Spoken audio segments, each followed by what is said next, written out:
Assalamualaikum warahmatullahi wabarakatuh. Perkenalkan nama saya Muhammad Asim Muzaki dengan NPWP 501725 Di sini saya akan mempresentasikan tentang apa isi dari chapter 13, yaitu tentang erosi massal, erosi permukaan, dan lain-lainnya seperti yang ada di PPT bagian ini. Nah, pertama itu kita menjelaskan tentang bagaimana sih hubungannya dengan sistem bumi? Nah, pertama itu sistem bumi ini berinteraksi dari lingkup masing-masing untuk memiliki peran vital dalam proses permukaan. Ya, kita tahu bahwa geosfer ini sangat mempengaruhi bahwa permukaan bumi tersebut. Dari air juga mempengaruhinya dan juga iklim juga mempengaruhi bagaimana eh, bagian permukaan bumi ini terbentuk.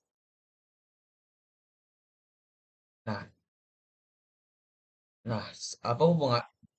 Nah, dalam bab ini kita akan membahas hubungan dari ketiganya dalam satu bentuk, yaitu pergerakan massa, di mana pergerakan massa ini adalah batuan dasar atau puing batuan yang atau tanah yang bergerak ke bawah lereng secara massal.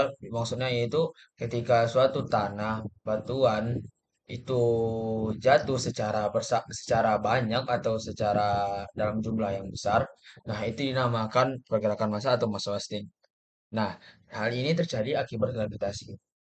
Nah, pergerakan massa ini atau mass wasting ini bisa mencakup gerakan yang begitu lambat atau juga yang biasanya disebut creep serta longsor, dan juga bisa hingga yang sangat cepat.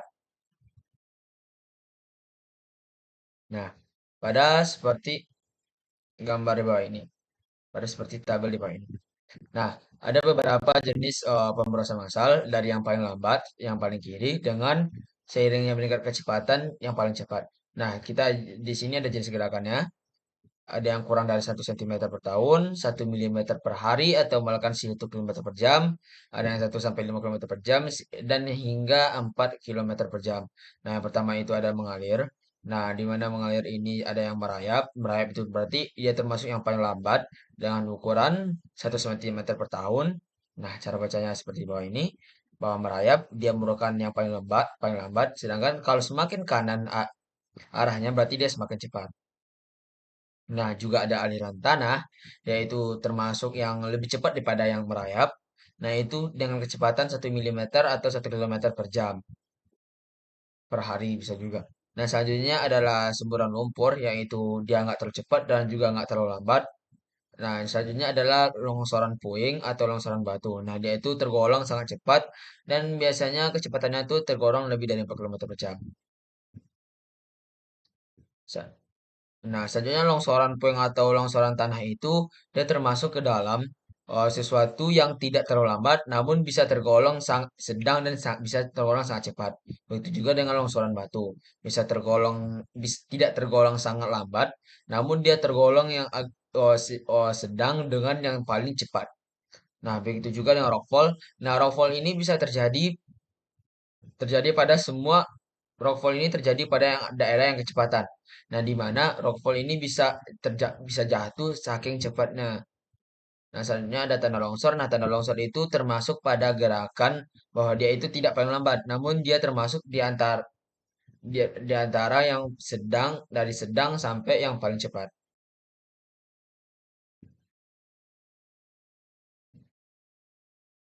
Nah,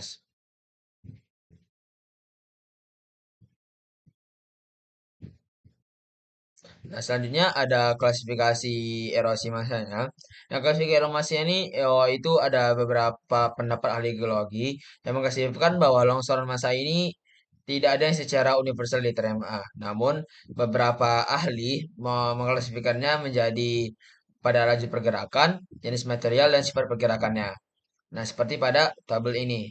Nah, yang saya bilang tadi itu adalah beberapa kualifikasi yang disepakati oleh para ahli terhadap laju pergerakannya, jenis materialnya, dan juga sifat pergerakannya. Nah, kecepatan pergerakannya ini ada yang bisa sangat kecepatan yang kurang 1 cm per tahun atau merupakan pergerakan lambat. Ada juga yang sangat cepat yang seperti pada gambar ini bahwa dia memiliki dari 4 km per jam. Jenis material juga mempengaruhi bahwa bawah batuan yang jatuh itu termasuk bawah massa yang jatuh itu batuan atau juga pada material yang belum terkonsolidasi seperti ini. Nah, mass wasting ini dibedakan menjadi seperti dia yang batuan atau juga dia tanah yang jatuh. Nah,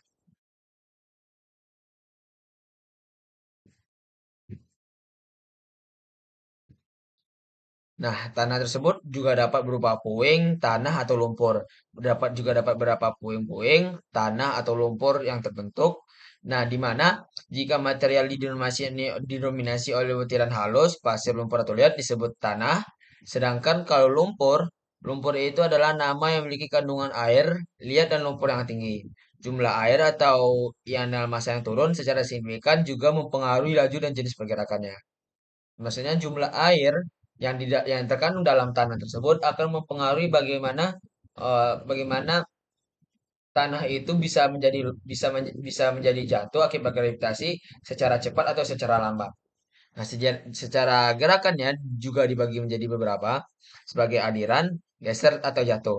Nah, pertama aliran. Nah, aliran ini berarti massa yang turun bergerak ke bawah lereng sebagai fluida viskos. Nah, dia itu bergerak seperti air yang menurun ke bawah. Namun memiliki seperti namun tidak seperti air yang mengalir langsung jatuh ke bawah, namun adanya kandungan-kandungan tanah. Nah, selanjutnya ada geser. Geser ini berarti massa yang turun tetap atau relatif utuh, namun dia cuma bergerak. Misalnya ada batuan di atas akibat adanya lereng. Nah, batuan tersebut yang bergerak itu tetap utuh, namun dia cuma berpindah ke bawah. Nah, sedangkan kalau jatuh itu terjadi ketika material jatuh bebas atau memantul turun dari tebing. Maksudnya seperti pada gambar di bawah ini, ketika dia tidak bisa melawan gaya gravitasi lagi, maka dia langsung jatuh ke bawah. Nah, itu. Nah, seperti bencana di Andes ini. Nah, longsor.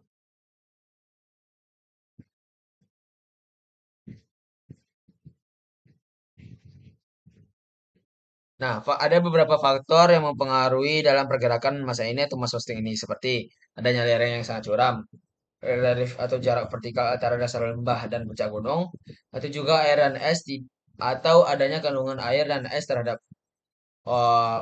massa massa material tersebut, atau juga adanya batu atau massa yang longgar berlimpah itu sepanjang jalur longsor, atau juga tidak adanya tanaman serta wilayah tersebut sering dilanda gempa bumi, menjadikan beberapa faktor untuk melihat bagaimana terjadinya mass roasting ini.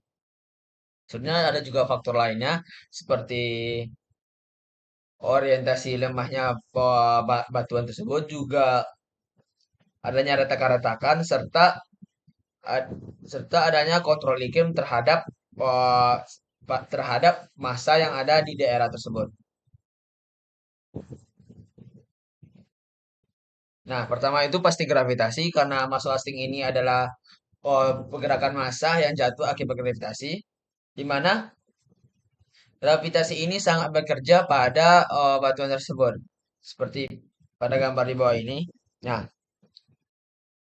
anggap saja blok di bawah ini adalah sebuah tanah.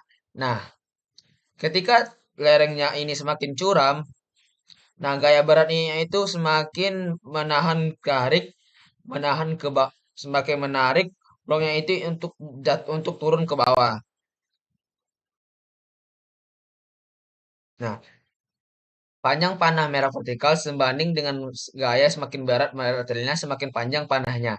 Efek gravitasi dapat diuraikan menjadi dua komponen gaya yang ditujukan oleh panah hitam. Salah satunya gaya normal serta tegak lurus. Nah, intinya itu semakin besar bloknya ini atau semakin curam gayanya ini, maka kekuatan gesernya itu akan semakin panjang. Nah, kekuatan gesernya semakin panjang, eh, di sini panah hitamnya, maka panah hitam ini akan menunjukkan gaya gravitasi yang semakin kuat. Sedangkan berbeda dengan yang nomor A sama B, bahwa dia itu memiliki sudut yang relatif lebih lebih landai daripada yang C, di mana bisa dilihat dari pergerakan panah hitam yang lebih pendek. Nah, menunjukkan bahwa kekuatan gesernya itu lebih kecil. Sebenarnya juga yang faktor yang mempengaruhi yang lain adalah air. Air itu merupakan faktor kritis dalam emas roasting ini. Ketika tanah jenuh dengan air, akibat hujan deras misalnya atau salju yang mencair, tanah akan menjadi lebih berat dan kurangnya viskos, sehingga lebih cenderung mengalir ke bawah lereng. Nah, gaya gravitasi yang tambahan akibat peningkatan berat biasanya kurang penting dibandingkan dengan penurunan kekuatan geser. Hal ini disebabkan oleh peningkatan tekanan pori di mana air memaksa butiran tanah terpisah. Nah, seperti pada gambar di bawah ini. Nah, pada awalnya tingkat pori-pori tersebut sedikit rapat bahwa pori-pori tersebut sedikit rapat akibat airnya kurang. Nah, namun ketika adanya hujan atau esnya mencair, dia itu memaksa partikel-partikel pasir yang ada di saat partikel-partikel tanah atau pasir yang ada di suatu tempat itu mengembang dan saling menjauh. Nah, hal inilah yang memaksa eh, yang membuat tanah tersebut bisa membuat tanah tersebut bertambah beratnya atau masanya. Nah, ketika pertambahan masanya inilah membuat adanya dorongan ke bawah untuk mengalir. Seperti itu. Hal inilah menjadi salah satu faktor bahwa dilihat bahwa sebuah lereng itu bisa mengalami mass wasting.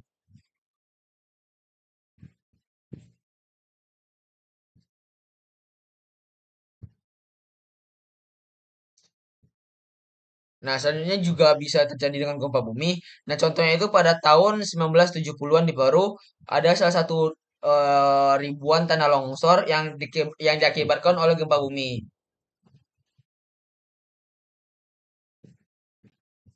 Nah, ketika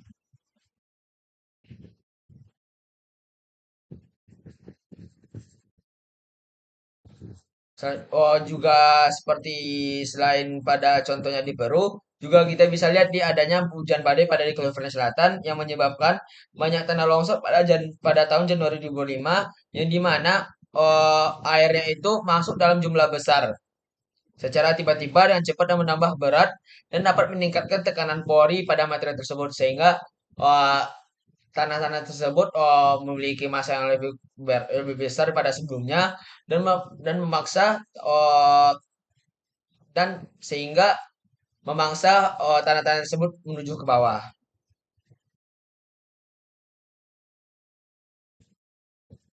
Nah, selanjutnya ada jenis-jenis emas masting. Yang pertama adalah klip atau rayapan.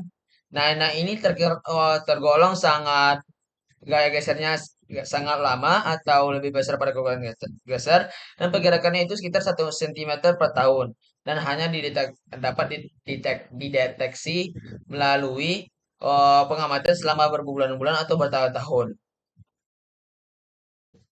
Nah, seperti bawah ini.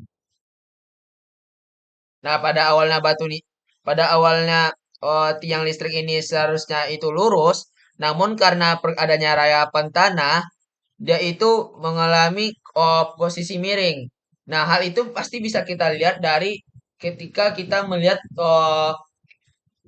ketika kita melihat bahwa tiang listrik itu secara kok lama-lama tiang listriknya itu kok eh, miring ya. Nah, itu bisa diindikasikan bahwa terjadinya rayapan. Nah, seperti pada gambar ini. Nah,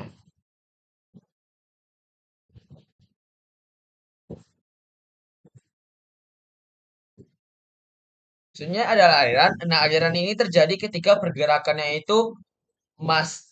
atau masanya itu tidak terkonsolidasi atau terkonsolidasi lemah. Nah, atau maksudnya itu belum menjadi sesuatu yang padat atau menjadi padat. Nah, butiran tersebut bergerak relatif terhadap butiran tetangga sehingga pergerakannya itu terjadi melalui retakan yang berdekatan.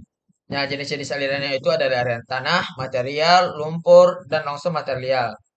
Nah, pertama itu ada aliran tanah. Nah, aliran tanah ini bergerak ke bawah lereng sebagai fluida viskos yang dapat berlangsung dengan sangat cepat. Aliran ini biasanya terjadi pada lereng yang mungkin memiliki lapisan tanah tebal di atasnya. Biasanya massa yang mengalir tersebut tertutup oleh lapisan vegetasi dengan tebing yang sangat curam.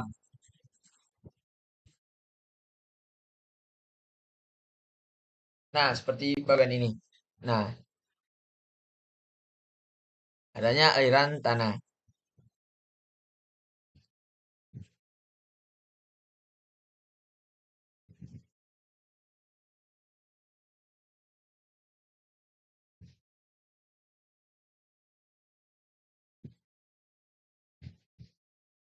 Nah, longsor tanah ini juga bisa disebabkan oleh adanya pengikisan di dasar lereng. Nah, pengikisan ini dapat disebabkan oleh gelombang yang pecah di sepanjang pantai atau aliran sungai yang mengikis dalam mempercuram dasar lereng. Nah, kalau misalnya kita tahu bahwa ada rumah di sekitar memiliki pandangan laut yang indah, namun dia kemudian hilang, nah itu mungkin terjadi bahwa adanya tebing pantai yang terus tererosi oleh gelombang sehingga bisa menjadikan bahwa adanya potensi sungai potensi longsor. Sebenarnya ada solifluksi dan permafrost.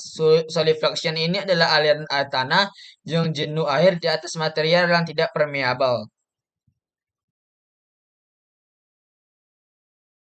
Nah, maksudnya itu di mana batuan di bawah ini kan tanah, di bawah ini tanah, namun eh, ba- tanah yang di bawah ini atau bagian bawah ini tidak memiliki kemampuan untuk menyimpan air. Nah, sehingga air tersebut sehingga air itu dicegah oleh tanah dengan pada dengan mencegah pada tanah untuk mengalir dengan bebas. Nah, tanah di antara penutup bekasi ini tidak permeabel menjadi jenuh, yang sehingga lereng landai pun rentan terhadap pergerakan dalam kondisi ini. Nah, selanjutnya ada juga permafrost atau tanah yang tetap beku selama bertahun-tahun.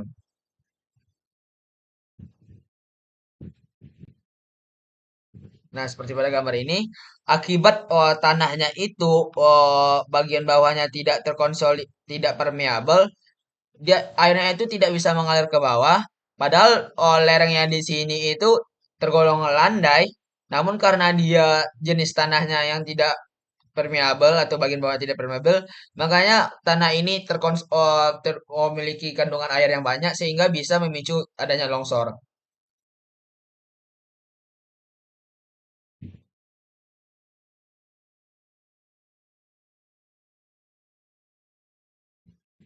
Nah, seperti ini. Sebenarnya ada aliran material adalah aliran yang di mana menyebabkan tanah yang tergolong yang ada dan di mana tanah tersebut memiliki material kasar, kerikil atau batu besar yang mendominasi. Nah, aliran material ini mirip dengan aliran tanah dapat menempuh jarak relatif pendek hingga ke dasar bagian lorong longsoran.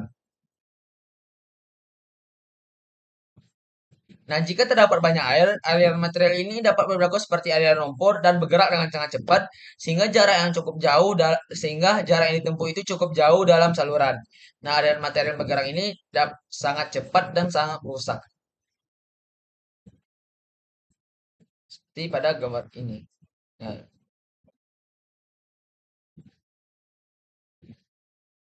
selanjutnya ada air lumpur, yaitu adalah campuran tanah dan air yang mengalir. Biasanya itu bergerak melalui saluran atau seperti adanya saluran air. Nah, ia itu dapat dibayangkan sebagai aliran dengan konsistensi seperti adanya minuman yang sangat kental. Nah, minuman yang kental.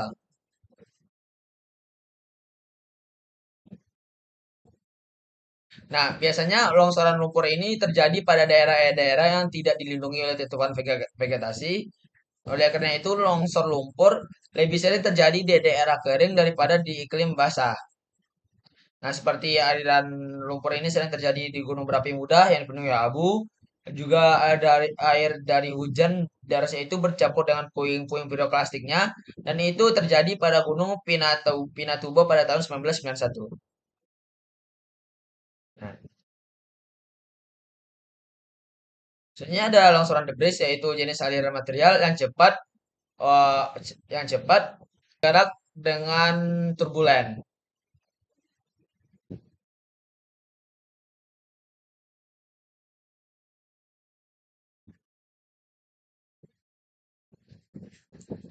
Nah, seperti yang terjadi pada kasusnya itu pada terjadinya longsoran pada Los Angeles yang hingga eh, mendapat kerugian hingga 500.000 dolar.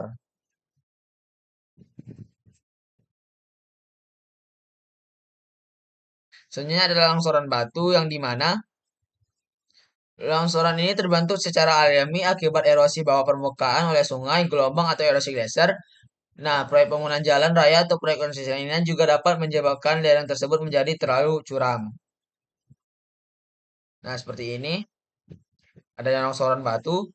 Nah, kita ini bisa dilihat di indikasinya ada bendera, pada awalnya ada bendera, namun akibatnya ada pengaruh gravitasi dan lerengnya itu sangat curam, makanya batuan-batuan di sekitar bendera ini jatuh.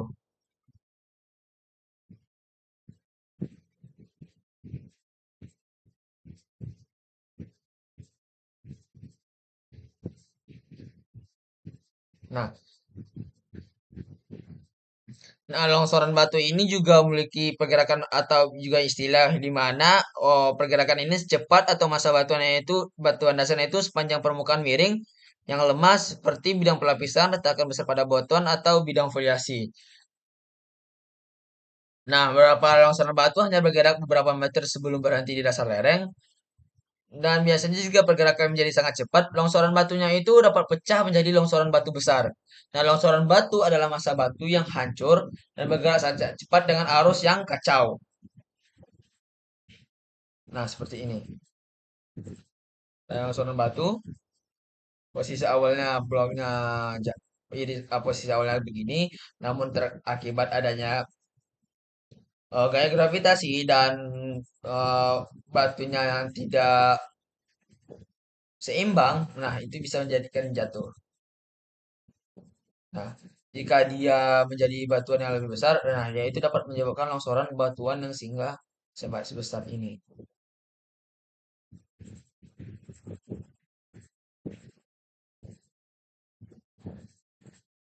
Nah, bagaimana sih kita dapat mencegah longsor? Nah, itu pertama itu adalah mencegah penggeseran tanah massal.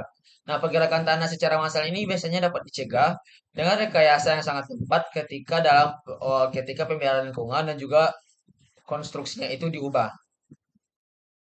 Nah, beberapa caranya adalah beberapa cara yang biasanya membuat lereng itu lebih rentan. Yang pertama itu dasar lereng dipotong, menghilangkan dukungan alami untuk bagian atas lereng, vegetasi dihilangkan selama konstruksi, dan juga bangunan yang dibangun di atas lereng ini.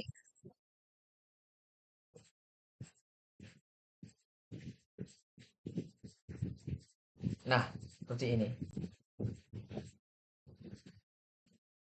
Nah, ketika dia sebelum konstruksi dia memiliki adanya vegetasi, lerengnya termasuk lumayan landai. Nah, namun ketika setelah jadi konstruksi, lerengnya itu bisa tergolong lereng sangat curam dan juga vegetasi-vegetasi penumpangnya itu lebih vegetasi-vegetasi penumpangnya itu dihilangkan. Nah, makanya lereng ini bisa membuat lereng ini rentan terhadap erosi atau terjadinya longsor. Seterusnya juga bisa saja kita bisa membuat saluran drainase, di mana saluran drainase ini juga membantu menstabilkan lorong. Lereng penutup vegetasi juga minimalkan erosi akibat aliran air, serta beberapa jalan kereta api di daerah pegunungan curam dapat dilindungi dengan atap beton bertulang. Nah, seperti pada gambar ini.